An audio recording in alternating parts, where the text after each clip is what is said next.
여러분 안녕하십니까? 김항식입니다.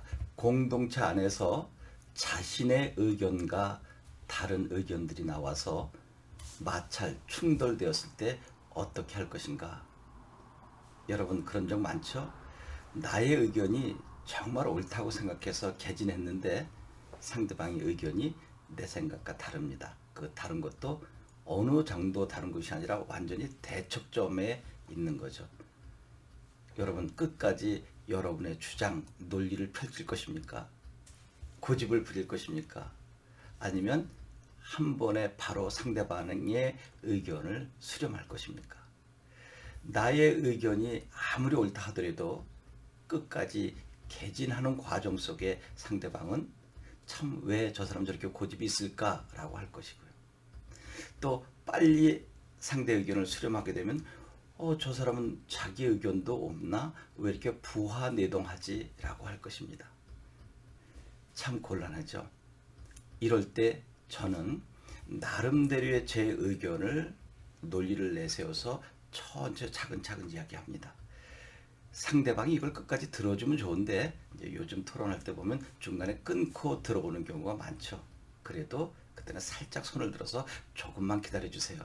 제가 방금 이야기한 이 부분을 이제 한 1, 2분 내에 정리하겠습니다라고 화내지 말고 그냥 방금이라고 하는 말을 쓰면 좋을 거예요. 방금 제가 전개한 것을 그것도 구체적으로 1, 2분 내에 정리할 테니까 조금만 들어주세요라고 조곤조곤 미소를 지면서 이야기해 보세요. 그럼 상대도 살짝 미소 짓고 물러나 줍니다.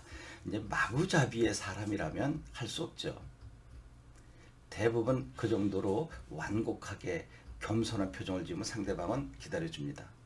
그리고 이제 상대가 쭉 이야기하겠죠. 이제 상대도 1, 2분 정도 이야기를 하면 모르는데 5분, 10분 이야기하게 되면 쉽지 않은 거죠. 처음부터 잘못 토론을 하는 거죠. 근데 대체로 여러분의 수준에 맞는 사람과 대화를 하는 거 아닐까요? 여러분이 고집스럽고 5분, 10분 계속 이야기한다면 상대도 당연히 그럴 것이고요. 만약에 상대가 그렇지 않다면 여러분이 잘못하는 거죠. 일반적인 상식선에서 여러분과 상대가 이야기를 주고받는데 정반대 입장이 있다면 어떻게 할 것인가를 전제로 접근한다면 여러분 나름대로 이야기하고 상대가 또 그렇게 이야기하면 여러분 빨리 판단해야 됩니다. 아무리 생각해도 여러분이 옳다고 하면 여러분은 진심으로 여러분의 논리를 전개해야 할 것입니다. 누가 뭐라고 해도 이것은 반드시 맞는다. 객관적인 근거까지 타당하다면 그렇게 해줘야 되는데 그래도 상대가 막무가내로 접근한다면 저는 이렇게 생각하는데 앞에 계신 선생은 또 친구는 교수는 그렇게 생각한다면 조금 더 시간을 갖고 살펴봅시다라고 물러나 주는 것도 좋을 것이고요. 반면 내가 그렇게 옳다고 생각했는데 상대방이 정말 정당한 논리적 근거를 가지고 접근한다면 그리고 여러분이 생각해봐도 와 그것이 맞겠다고 생각이 들면 그때는 저는 이렇게 생각이 돼서 나름대로 논리를 가지고 접근했는데 지금 앞에 있는 김 선생의 이야기를 들어보니까 그런데 이 부분은 제가 수정하겠습니다 라고 상대의 의견을 수용할 정도의 자세가 있어야 됩니다.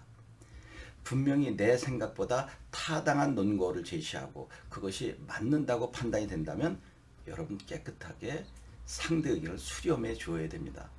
그렇지 않고 상대의 의견을 수렴해야 됨에도 안 하고 고집을 부린다면 여러분들은 양심의 가책을 받는 거 아닌가요? 그것이야말로 고집불통의 자세를 보이는 것입니다. 나름대로 나의 의견을 충분히 논리적으로 전개하되 상대방이 나보다 옳다면 그것을 수렴, 더 나아가서는 절충하고 나의 것이 정말 옳다. 그리고 상대가 막무가내로 접근한다 그러면 상대에게 조금 시간을 달라. 그래서 여유를 갖고 접근하는 것도 좋을 것입니다. 여러분 의견의 다툼으로 가면 안 됩니다. 의견의 조율로 가야 합리적인 사고를 갖고 실천하는 사람이라고 하는 것입니다. 여러분 고맙습니다.